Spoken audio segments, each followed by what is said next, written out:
வணக்கம். தந்தையின் பாட்காஸ்ட் செய்திகளை வாசிப்பது சௌந்தர்யாராம். முதலில் தலைப்புச் செய்திகள்.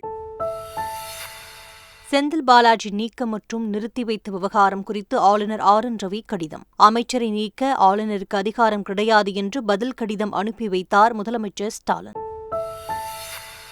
மக்கள் நலன் சார்ந்த தொழில்நுட்ப திட்டங்கள் செயல்படுத்தப்படும் என்று டிஜிபி சங்கர் ஜிவால் திட்டவட்டம். மக்களுக்கு சேவை செய்வதே முதல் முன்னுரிமையாக இருக்கும் என்று சென்னை மாநகர காவல் ஆணையாளராக பொறுப்பேற்றுக் கொண்ட சந்தீப் ராய் ரத்தோர் உறுதி. நாடாளுமன்ற மக்களவைத் தேர்தலுக்கான முன் ஏற்பாடுகள் தயார் நிலை. தமிழகத்தில் கூடுதலாக 30% வாக்குப்பதிவு இயந்திரங்கள் உள்ளதாக தலைமை தேர்தல் அதிகாரி சத்யபிரதா சாஹூ தகவல். இந்தியா மற்றும் அதன் கலாச்சாரத்தை பற்றி உலக நாடுகள் அறிந்து கொள்ள விரும்புகிறது. உலகளவில் இந்திய கல்வி நிறுவனங்கள் முத்திரை பதித்து வருவதாகவும் பிரதமர் மோடி பெருமிதம். அமைதியை மீண்டும் நிலைநிறுத்த எதையும் செய்ய தயார். கலவரத்தால் பாதிக்கப்பட்ட மக்களுக்கு ஆறுதல் தெரிவித்த ராகுல் காந்தி திட்டவட்டம். 8வது முறையாக ஆசிய கபடி சாம்பியன்ஷிப் பட்டத்தை வென்றது இந்தியா. இறுதிப் போட்டியில் ஈரானை வீழ்த்தி அபாரம். தமிழகத்தில் ஜூலை 4ஆம் தேதி வரை மழை பெய்ய வாய்ப்பு. சென்னை வானிலை ஆய்வு மையம் தகவல்.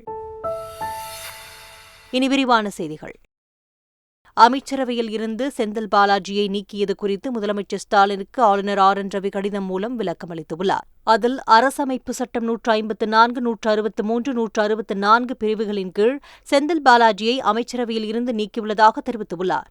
இந்த நிலையில் செந்தில் பாலாஜியை அமைச்சரவையில் இருந்து நீக்கம் செய்த உத்தரவை மத்திய உள்துறை அமைச்சகத்தின் அறிவுறுத்தலின் பேரில் நிறுத்தி வைப்பதாக ஆளுநர் ஆர்.என். ரவி அறிவித்துள்ளார்.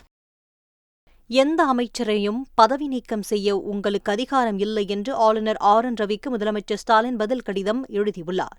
அதில் செந்தில் பாலாஜி மீது குற்றப்பத்திரிகை தாக்கல் செய்யப்படவில்லை என்று சுட்டிக்காட்டியிருக்கும் முதலமைச்சர், தனது பரிந்துரை இல்லாமல் அமைச்சரை நீக்கி ஆளுநர் தெரிவித்த சட்டவிரோத தகவல் செல்லுபடி ஆகாது, இது ஆளுநரின் வரம்பு மீறிய செயல் என்றும் குறிப்பிட்டுள்ளார். திமுக ஆட்சியில் ஊழல் செய்து அதிகமான நிதியை கொடுத்தவர் செந்தில் பாலாஜி என்றும் அதனால்தான் மாட்டிக்கொண்டிருப்பதாகவும் அதிமுக பொதுச் செயலாளர் எடப்பாடி பழனிசாமி புகார் கூறியுள்ளார். மக்கள் குறித்தும் விலைவாசி உயர்வு பற்றியும் முதலமைச்சர் ஸ்டாலினுக்கு கவலை இல்லை என்றும் இபிஎஸ் விமர்சனம் செய்துள்ளார்.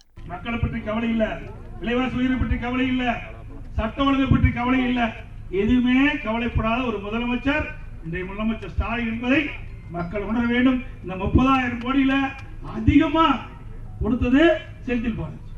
அதனாலதான் இன்னைக்கு மாட்டிக்க முடிக்கிறார். அவர் குடும்பத்தை கொடுத்துட்டு இவரு மாட்டிக்க முடிக்கிறார். இன்னைக்கு காப்பாற்றுறதுக்கு ஸ்டாலின் புடிச்சிட்டு இருக்காரு. தமிழக ஆளுநர் ஆர்.என். ரவியை குடியரசுத் தலைவர் உடனடியாக பதவி நீக்கம் செய்ய வேண்டும் என்று காங்கிரஸ் மூத்த தலைவர் மணீஷ் திவாரி வலியுறுத்தியுள்ளார். தமிழக முதல்வர் ஸ்டாலினை கலந்தாலோசிக்காமல் ஆளுநர் ரவி அமைச்சர் செந்தில் பாலாஜியை நீக்கியிருப்பதற்கு அவர் கண்டனம் தெரிவித்துள்ளார். தன்னுடைய அதிகார வரம்பு பற்றி தெரியாமல் ஆளுநர் ரவி இதுபோன்ற அரசியல் விரோத முடிவை எடுத்திருக்கக் கூடாது என்று மணீஷ் திவாரி குறிப்பிட்டுள்ளார். தமிழக தலைமைச் செயலாளர் பதவியில் இருந்து இறையன்பு வெள்ளியுடன் ஓய்வு பெற்ற நிலையில் தமிழகத்தின் 49வது தலைமைச் செயலாளராக சிவ்தாஸ் மீனா பொறுப்பேற்றுக் கொண்டுள்ளார். தலைமைச் செயலகத்தில் உள்ள அறையில் பொறுப்பேற்றுக் கொண்ட அவருக்கு இறையன்பு மலர் கொத்துக்களை கொடுத்து வாழ்த்து தெரிவித்துள்ளார். புதிதாக பொறுப்பேற்றுள்ள தலைமைச் செயலாளர் சிவ்தாஸ் மீனா 2024ஆம் ஆண்டு அக்டோபர் மாதம் வரை தலைமைச் செயலாளர் பொறுப்பில் இருப்பார். தமிழக டிஜிபியாக பணியாற்றி வந்த சைலேந்திரபாபு ஓய்வு பெற்றதைத் தொடர்ந்து அவருக்கு பாரம்பரிய முறைப்படி வழியனுப்பு விழா நடைபெற்றது. தமிழகத்தில் புதிய டிஜிபியாக பதவியேற்றுக் கொண்ட சங்கர் ஜிவாலிடம் முறைப்படி சைலேந்திரபாபு பொறுப்புகளை ஒப்படைத்தார். இந்த நிலையில் டிஜிபி சைலேந்திரபாபு மற்றும் அவரது மனைவியை காரில் அமர வைத்த காவல்துறையினர் காரை தேர் போல் கயிறு கட்டி இழுத்து காருக்கு முன்பாக மலர்களை தூவி பாரம்பரிய முறைப்படி வழியனுப்பி வைத்தனர். தமிழகத்தில் காவலர்கள் நலனுக்காக பல்வேறு திட்டங்கள் செயல்படுத்தப்பட உள்ளதாக தெரிவித்த டிஜிபி சங்கர் ஜிவால் சாலை விபத்து உயிர் இழப்புகளை குறைக்க நடவடிக்கை எடுக்கப்படும் என்று உறுதியளித்தார். சென்னை செய்தியாளர்களை சந்தித்த அவர் இதனை தெரிவித்தார். பொதுமக்கள் காவலத்துக்கு வரும்போது அவங்களுடைய கோரிக்கை ஒரு ப்ராப்பராக ஹேண்டில் பண்ணணும். அதுக்கு எல்லா ஸ்டேஷன்ஸில் இருக்கிற முயற்சிப்படி ரிசப்ஷன் டெஸ்க் கொண்டு வந்துட்டு இருக்காங்க. அதை நம்ம இன்னும் சிறந்தப்படுத்திட்டு அதை கொண்டு வர போகிறோம். வெல்ஃபேர் ஆஃப் போலீஸ்மென் நம்முடைய ஒரு மெயின் டாஸ்க். அது leave, medical benefits, residential accommodation, அவங்க இருக்கிறத வீடு வசதி, இதை நம்ம திரும்பி இன்னும் கொஞ்சம் பெட்டராக பண்ண போகிறோம். சாலை விபத்துகள் ஹாட்ஸ்பாட்ஸ் ஐடென்டிஃபை பண்ணிவிட்டு குறைக்கிறதுக்கு முயற்சி பண்ணிகிட்டு இருக்கோம். அதே நேரத்தில் சாலை விபத்தில் மரணங்கள் நம்ம 2 வருஷத்தில் கொஞ்சம் குறைஞ்சிருக்கு. அப்படி அதை நம்ம எஃபர்ட்ஸ் படி அதை ஃபர்தர் நம்ம குறைக்க முடியுதா, அதை நம்ம முயற்சி பண்ணுவோம். சென்னை மக்களுக்கு சேவை செய்வதே முதல் முன்னுரிமை என்று புதிய ஆணையராக பொறுப்பேற்றுக் கொண்ட சந்தீப் ராய் ரத்தோர் உறுதியளித்துள்ளார். வேப்பேரியில் உள்ள காவல் ஆணையர் அலுவலகத்தில் வந்த சந்தீப் ராய் ரத்தோர் சென்னையின் 109வது காவல் ஆணையராக பதவியேற்றுக் கொண்டார். அவரிடம் முன்னாள் ஆணையர் சங்கர் ஜிவால் கோப்புகளை வழங்கி பொறுப்புகளை ஒப்படைத்தார். பின்னர் பேசிய புதிய ஆணையர் சந்தீப் ராய் ரத்தோர் காவல்துறைக்கு பொதுமக்கள் முழு ஒத்துழைப்பு வழங்குமாறு கேட்டுக் கொண்டார். சென்னை மக்களுக்கு சேவை செய் எனக்கு வாய்ப்பு அளித்த மாண்புமிகு முதலமைச்சர் மற்றும் தமிழ்நாடு அரசுக்கு நன்றி. எனக்கு முன்பு பணிபுரிந்து காவல் ஆணையர்கள் செய்த நல்ல பணிகள் தொடர் படுபடுவேன். மக்களுக்கு சேவை செய்வதே எங்களின் முதல் அனுரிமையாக இருக்கும். இப்பணிக்கு சென்னை மக்கள் தங்களின் முழு ஆதரவாய் அளிக்குமாறு கேட்டுக்கொள்கிறேன். அதிமுக மாவட்ட செயலாளர்கள் கூட்டம் ஜூலை 5ஆம் தேதி நடைபெறும் என்று பொதுச் செயலாளர் எடப்பாடி பழனிசாமி அறிவுறுத்தியுள்ளார். அவர் வெளியிட்டுள்ள அறிக்கையில் வரும் 5ஆம் தேதி காலை 9 மணிக்கு ராயப்பேட்டையில் உள்ள தலைமை அலுவலகத்தில் நடைபெறும் கூட்டத்தில் தலைமை நிர்வாகிகள் மற்றும் மாவட்ட செயலாளர்கள் தவறாமல் பங்கேற்க வேண்டும் என்று கூறியுள்ளார். அந்த நிலையில் OPS அணியின் மாவட்ட செயலாளர்கள் கூட்டம் இன்று சென்னையில் நடைபெறவுள்ளது. இந்த கூட்டத்தில் அதிமுக பொதுக்குழு தொடர்பான வழக்குகள் குறித்து ஆலோசிக்கப்பட உள்ளதாக தெரிகிறது. தமிழ்நாடு மெர்கன்டைல் வங்கியில் 4100 கோடி ரூபாய் அளவிற்கு முறையாக கணக்கு காட்டவில்லை என்று வருமான வரித்துறை தெரிவித்துள்ளது. தூத்துக்குடியை தலைமையிடமாக கொண்ட தமிழ்நாடு மெர்கன்டைல் வங்கியில் கடந்த செவ்வாய்க்கிழமை வருமான வரித்துறையினர் சோதனை நடத்தினர். கடந்த 5 ஆண்டுகளாக கணக்குகளை ஆய்வு செய்தபோது நிதி பரிவர்த்தனை அறிக்கையில் முறையாக கணக்கு காட்டப்படவில்லை என்று தெரியவந்துள்ளது. ரொக்க முதலீட்டில் 10,000 வங்கிக் கணக்குகளில் 2700 கோடி ரூபாய் தொகை கணக்கில் காட்டப்படவில்லை என்று கூறப்படுகிறது. தமிழ்நாடு உள்ளிட்ட 19 மாநிலங்களுக்கு மாநில பேரிடர் நிவாரண நிதியாக 6,194 கோடி ரூபாயை மத்திய உள்துறை அமைச்சகம் விடுவித்துள்ளது. நடப்பு மழைக்காலத்தில் மாநில அரசுகள் நிவாரணப் பணிகளை மேற்கொள்வதற்காக மத்திய உள்துறை அமைச்சகம் பேரிடர் நிவாரண நிதியை அறிவித்துள்ளது. அதன்படி 19 மாநிலங்களுக்கு மாநில பேரிடர் நிவாரண நிதியாக 6,194 கோடியே 40 லட்சம் ரூபாயை விடுவிக்க உள்துறை அமைச்சர் அமித் ஷா ஒப்புதல் வழங்கியுள்ளார். இதில் தமிழ்நாடு, ஆந்திரா, மகாராஷ்டிரா உள்ளிட்ட 15 மாநிலங்களுக்கு 2023-2024 நிதியாண்டிற்கு மாநில பேரிடர் நிவாரண நிதியில் மத்திய அரசின் பங்காக 4,984 கோடியே 80 லட்சம் ரூபாய் விடுவிக்கப்பட்டுள்ளது. கண்கவர் கலை நிகழ்ச்சிகளுடன் முதலமைச்சர் கோப்பை விளையாட்டுப் போட்டிகளை விளையாட்டுத்துறை அமைச்சர் உதயநிதி ஸ்டாலின் தொடங்கி வைத்தார். பின்னர் விழாவில் பேசிய அமைச்சர் உதயநிதி தமிழ்நாட்டில் இருந்த நம்பர் 1 வீரர் வீராங்கனைகளை உருவாக்குவதை இலக்கு என்று சூளுரைத்தார். வரும் நாடாளுமன்ற தேர்தலுக்கு தேவையை விட கூடுதலாக 30% வாக்குப்பதிவு இயந்திரங்களை தயாராக வைத்துள்ளதாக தமிழக தலைமை தேர்தல் அதிகாரி சத்யபிரதா சாஹூ தெரிவித்துள்ளார். திருச்சி மாவட்ட ஆட்சியர் அலுவலக வளாகத்தில் வைக்கப்பட்டுள்ள வாக்குப்பதிவு இயந்திரங்களை ஆய்வு செய்த பின்பு செய்தியாளர்களிடம் பேசிய அவர், வரும் நாடாளுமன்ற தேர்தலுக்காக ஜூலை 4ஆம் தேதி முதல் வாக்குப்பதிவு இயந்திரங்கள், விவிபேட் இயந்திரங்கள் உள்ளிட்டவை சரிபார்க்கும் பணி முதல் கட்டமாக தொடங்கப்படவுள்ளதாகவும் கூறியுள்ளார். கடந்த 9 ஆண்டுகளில் கல்வித்துறையில் மிகப்பெரிய சாதனையை மத்திய பாஜக அரசு படைத்துள்ளதாக நிதியமைச்சர் நிர்மலா சீதாராமன் தெரிவித்துள்ளார். சென்னை பல்லாவரத்தில் உள்ள வேல்ஸ் அறிவியல் தொழில்நுட்ப உயர் ஆராய்ச்சி நிறுவனத்தில் 13வது ஆண்டு பட்டமளிப்பு விழா பல்கலைக்கழக வேந்தர் ஐசரி கணேஷ் தலைமையில் நடைபெற்றது.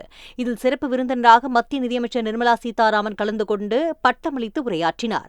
அப்பொழுது பேசிய அவர், தொழில்நுட்பத்தையும் அறிவு நுட்பத்தையும் பயன்படுத்தி பொருளாதாரத்தை வளர்ச்சி பெற வைக்கும் திறமையுள்ள நாடு இந்தியா என்றார்.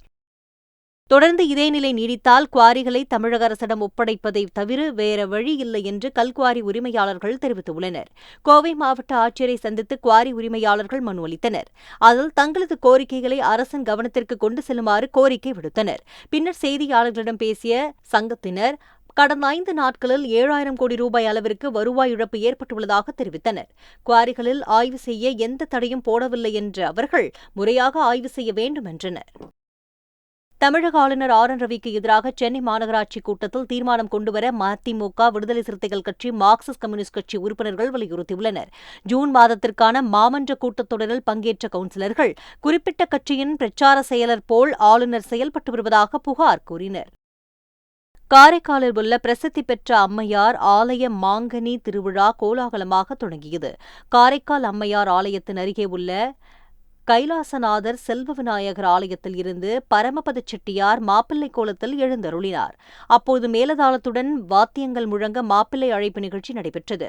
விழாவின் முக்கிய நிகழ்வான சிவபெருமான் பிச்சாண்டவர் கோலத்தில் வீதியுலா புறப்பாடும் மாங்கனி படைக்கும் நிகழ்வும் ஜூலை 2ஆம் தேதி நடைபெறவுள்ளது. கேரளாவில் தலை முழுவதையும் மூட முக்காடு, கைகள் மூடும் வகையிலான முழுநீள கை கொண்ட ஜாக்கெட் போன்றவற்றை அணிய அனுமதி கேட்டு மருத்துவ மாணவிகள் கோரிக்கை விடுத்துள்ளனர். கேரள மாநில தலைநகர் திருவனந்தபுரத்தில் அமைந்துள்ள அரசு மருத்துவக் கல்லூரியில் பயிலும் 7 மருத்துவ மாணவிகள் கல்லூரி முதல்வருக்கு மனு ஒன்றை அளித்தனர். அந்த மனுவில் அறுவை சிகிச்சை அரங்கத்திற்கு செல்லும்போது ஹிஜாபுக்கு பதிலாக தலையை மூடும் முக்காடு, கை முழுவதையும் மறைக்கும் நீல ஜாக்கெட் அணிய அனுமதிக்க வேண்டும் என்று கோரிக்கை விடுத்து இருந்தனர். இந்த கோரிக்கைக்கு இந்திய மருத்துவ சங்கம் எதிர்ப்பு தெரிவித்துள்ளது. அறுவை சிகிச்சை அரங்கில் சர்வதேச நடைமுறை இருப்பதாகவும் அந்த நடைமுறை நோயாளிகளின் பாதுகாப்புக்காக செயல்படுத்தப்படுவதாகவும் குறிப்பிட்டது. தேர்தலை மனதில் கொண்டு பொது சிவில் சட்டம் தொடர்பான விவாதத்தை மத்திய பாஜக அரசு கிளப்புவதாக கேரள முதல்வர் பினராயி விஜயன் குற்றம் சாட்டியுள்ளார். இதுகுறித்து அவர் வெளியிட்டுள்ள அறிக்கையில் பொது சிவில் சட்டம் தொடர்பாக விவாதம் எழுப்புவதில் உள்நோக்கம் உள்ளதாக கூறியுள்ளார். ஒரே தேசம் ஒரே கலாச்சாரம் என்ற பெரும்பான்மை இனவாத திட்டத்தை நடைமுறைப்படுத்தும் நோக்கமாக உள்ளது என்று குறிப்பிட்டுள்ளார். பொது சிவில் சட்டம் தற்பொழுது தேவையில்லை என்றும் அந்த நிலைப்பாட்டில் இருந்து திடீரென்று மாற்ற வேண்டிய தேவை என்ன வந்தது என்றும் கூறியுள்ளார். இந்திய கல்வி நிறுவனங்கள் உலக அளவில் முத்திரை பதித்து வருவதாக பிரதமர் மோடி பெருமிதம் தெரிவித்துள்ளார். டெல்லி பல்கலைக்கழகத்தின் 100ஆண்டு விழாவின் நிறைவு நிகழ்ச்சியில் பிரதமர் மோடி சிறப்பு விருந்தினராக கலந்து கொண்டார். தொடர்ந்து சிறப்புரையாற்றிய அவர், டெல்லி பல்கலைக்கழகம் வெறும் பல்கலைக்கழகம் மட்டுமல்லாது இயக்கம் என்று குறிப்பிட்டுள்ளார். எந்தவொரு நாடாக இருந்தாலும் அதன் கல்வி நிறுவனங்கள்தான் அதன் உண்மையான அடையாளம் என்று தெரிவித்த பிரதமர், நாலந்தா, தக்சசிலா ஆகிய பல்கலைக்கழகங்கள் உலகிற்கே வழிகாட்டியாக இருந்ததாகவும் பெருமிதம் தெரிவித்தார். வன்முறைக்கு பொறுப்பேற்று மணிப்பூர் முதலமைச்சர் பிரேம்சிங் ராஜினாமா செய்ய முடிவெடுத்துள்ள நிலையில் கடிதத்தை கிழித்து ஆதரவாளர்கள் எதிர்ப்பு தெரிவித்துள்ளனர். கலவரத்திற்கு பொறுப்பேற்று முதலமைச்சர் பிரேம்சிங் பதவியை ராஜினாமா செய்ய முடிவு செய்த நிலையில் அவரது ஆதரவாளர்கள் காரை மறித்து ராஜினாமா செய்ய வேண்டாம் என்றும் வலியுறுத்தியுள்ளனர். மேலும் ராஜினாமா கடிதத்தையும் அவர்கள் கிழித்தெறிந்தனர். ரஷ்ய அதிபர் புத்தினுடன் பிரதமர் நரேந்திர மோடி தொலைபேசியில் பேச்சுவார்த்தை நடத்தினார். இருதரப்பு ஒத்துழைப்பு ஏற்பட்டுள்ள முன்னேற்றம் குறித்து இருவரும் ஆய்வு செய்ததோடு பிராந்திய மற்றும் சர்வதேச விவகாரங்களில் பரஸ்பர நலன் குறித்து இருவரும் தங்களது பார்வையை பகிர்ந்து கொண்டனர். ரஷ்யாவில் அண்மையில் ஏற்பட்டுள்ள சம்பவங்கள் குறித்து பிரதமர் மோடியிடம் ரஷ்ய அதிபர் புத்தின் தெரிவித்தார். உக்ரைன் விவகாரம் குறித்த பேச்சின்போது பேச்சுவார்த்தை மற்றும் ராஜாங்க ரீதியில் பிரச்சினையை தீர்க்க வேண்டும் என்று பிரதமர் மோடி மீண்டும் வலியுறுத்தினார். இந்திய ஆடவர் கிரிக்கெட் அணியின் தேர்வுக்குழு தலைவராக முன்னாள் வீரர் அஜித் அகர்கர் தேர்வாக அதிக வாய்ப்பு உள்ளது. சேத்தன் சர்மா விலகியதால் பிப்ரவரி 17ஆம் தேதி முதல் இந்திய ஆடவர் கிரிக்கெட் அணியின் தேர்வுக்குழு தலைவர் பதவி காலியாக உள்ளது. அடுத்த தலைவராக முன்னாள் வீரர் அஜித் அகர்கர் தேர்வாகலாம் என்ற தகவல் பரவி வந்த நிலையில் IPL-இல் டெல்லி அணி பயிற்சியாளர் பதவியில் இருந்து அகர்கர் விலகினார். இந்த சூழலில் தேர்வுக்குழு தலைவர் பதவிக்கு 1 கோடி ரூபாய் ஊதியம் தருவதாக BCCI தரப்பில் உறுதி அளிக்கப்பட்டதாகவும் அதனை ஏற்ற பின்னரே அகர்கர் பதவியை ராஜினாமா செய்ததாகவும் தகவல் வெளியாகியுள்ளது.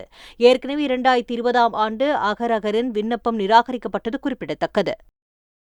ஆசிய கபடி சாம்பியன்ஷிப் தொடரில் இந்தியா சாம்பியன் பட்டம் வென்றுள்ளது. தென்கொரியாவின் பூசன் நகரில் நடைபெற்ற இறுதிப் போட்டியில் ஈரானுடன் இந்தியா மோதியது.